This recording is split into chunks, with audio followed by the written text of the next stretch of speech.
ಈ ಮನುಷ್ಯ ಸಬ್ಸ್ಟೆನ್ಸಸ್ಗೆ ಯಾಕೆ ಅಡಿಕ್ಟ್ ಆಗ್ತಾನೆ ಅಂತ.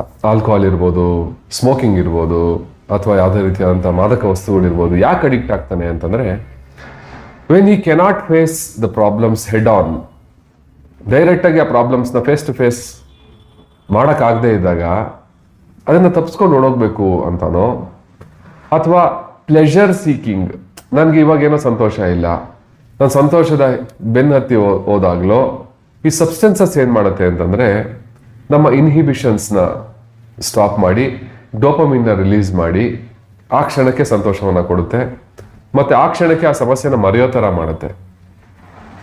ಆದರೆ ಸಮಸ್ಯೆಗಳು ಎಲ್ಲೂ ಹೋಗಿರಲ್ಲ. ಆ ಸಬ್ಸ್ಟೆನ್ಸಿಂದು ಎಫೆಕ್ಟ್ ಮುಗಿದ್ಮೇಲೆ ಆಟೋಮೆಟಿಕ್ಕಾಗಿ ಮತ್ತೆ ಬಂದು ಇನ್ನೂ ಜಾಸ್ತಿ ಕಾಡ್ತವೆ.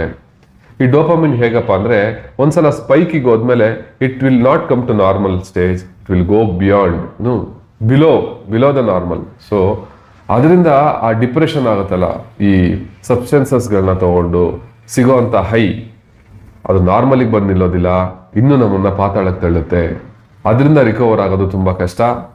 ಹಾಗಾಗಿ ಈ ಸಬ್ಸ್ಟೆನ್ಸ್ಗಳ ಮೊರೆ ಹೋಗೋದ್ರ ಬದಲಿಗೆ ನಮ್ಮಲ್ಲೇ ಆ ಒಂದು ಸೊಲ್ಯೂಷನ್ ಅನ್ನ ಕಂಡುಕೊಳ್ಳೋಕೆ ಟ್ರೈ ಮಾಡಿದ್ರೆ ಸಮಸ್ಯೆಗಳನ್ನ ಫೇಸ್ ಮಾಡ್ಬೇಕಾದ್ರೆ ಸ್ವಲ್ಪ ಅನ್ಕಂಫರ್ಟಬಲ್ ಆಗ್ಬೋದು. So let us face that uncomfortable situation. ಆ ಒಂದು ಅನ್ಕಂಫರ್ಟಬಲ್ ಸಿಚುವೇಶನ್ ಅನ್ನ ನಾವು ಡೈರೆಕ್ಟ್ ಆಗಿ ಫೇಸ್ ಮಾಡಿದ್ದೆ ಆದ್ರೆ ನಮಗೆ ಸೊಲ್ಯೂಷನ್ ಸಿಗ್ಬೋದು, ಕೆಲವೊಂದ್ಸಲ ಸಿಗದೆ ಇರ್ಬೋದು. ನಾವು ಮೌನವಾಗಿದ್ದು ಆ ಒಂದು ಸಮಸ್ಯೆಗೆ ಪರಿಹಾರನ ಹುಡುಕ್ಬೇಕೇ ಹೊರತು ಸಬ್ಸ್ಟೆನ್ಸ್ಗಳ ಮೊರೆ ಹೋದ್ರೆ ಆ ಕ್ಷಣಕ್ಕೆ ಮಾತ್ರ ಆ ಒಂದು ಸಮಸ್ಯೆನ ಮರೆಸುತ್ತೆ, ಮತ್ತೆ ಆ ಸಮಸ್ಯೆ ಮರುಕಳಿಸುತ್ತೆ, ಅದು ಇನ್ನೂ ಹೆಚ್ಚಾಗಿ ನಮಗೆ ಕಾಡುತ್ತೆ. ಅದ್ರ ಬದಲಿಗೆ ನಾವು ನ್ಯಾಚುರಲ್ ಆಗಿ ಇದ್ದಂಥ ಜಾಗದಲ್ಲೇ ಹೇಗೆ ಸಮಸ್ಯೆಗಳಿಗೆ ಕಂಡಿಡ್ಕೋಬೇಕು ಅನ್ನೋದಕ್ಕೆ ಸಾಧನೆ ಬೇಕು. ಅದು ಕೇವಲ ಒಂದು ದಿವಸದಲ್ಲಿ 2 ದಿವಸದಲ್ಲಿ ಆಗುವಂಥದ್ದಲ್ಲ.